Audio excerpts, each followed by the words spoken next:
এদিকে গ্যাস জ্বালিয়ে দিলাম, কাতলা মাছের তেল ঝাল করবো আজকে। কড়াই গরম হয়ে গেছে, এবার দিয়ে দেবো তেল মাছ ভাজার জন্য।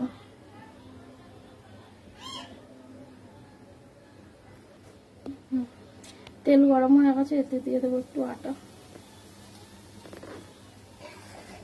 গ্যাসটা স্লো। এবার দিয়ে দেবো মাছ।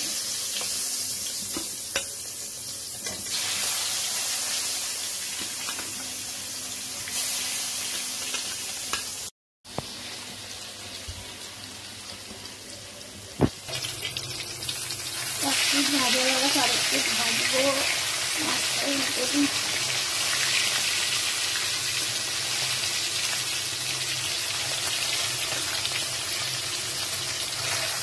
মাছ ভাজা হয়ে গেছে, এবার আমি তুলে নেবো।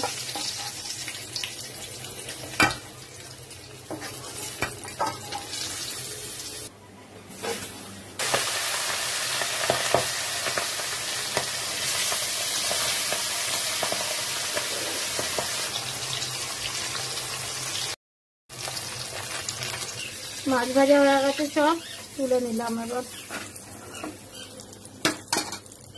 এবার এই তেলে দিয়ে দেবো গোটা মশলা। এখানে আছে জিরা, শুকনো লঙ্কা, তেজপাতা, দারচিনি, এলাইচি, লং।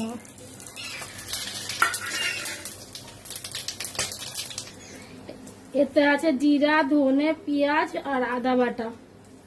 আমি আজকে আমার মায়ের মতন রান্না করব।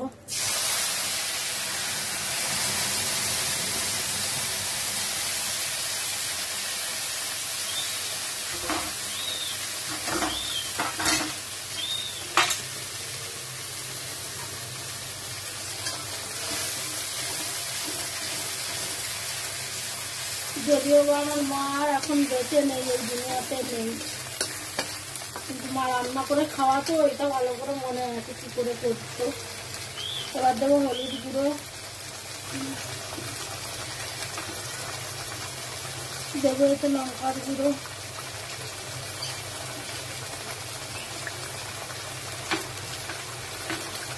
দেবো এতে নুন,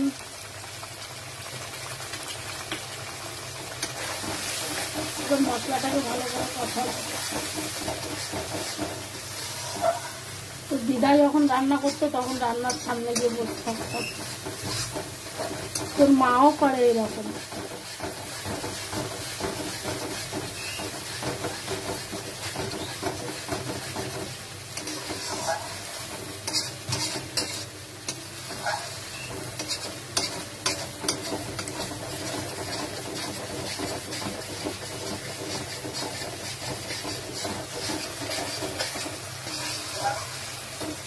তেল বেরিয়ে গেছে, এবার এতে দিয়ে দেবো জল।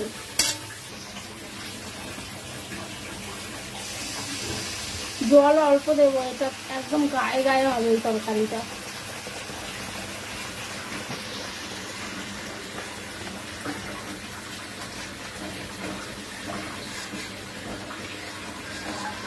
জলটা ফুটবে, তারপর মাছগুলো ছাড়বো। এবার এতে আমি মাছগুলো ঢেলে দেবো।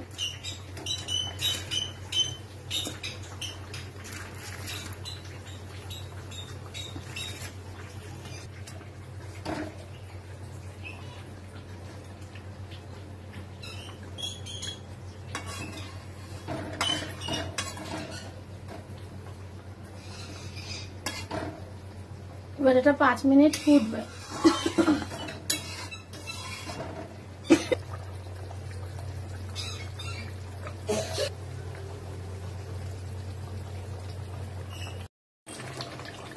সবশেষে দিয়ে দেবো গরম মশলা, একটু নাড়িয়ে দেবো।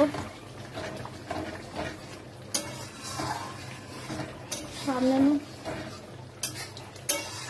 কালারটা দেখুন বন্ধুরা, একবার ট্রাই করে দেখবেন,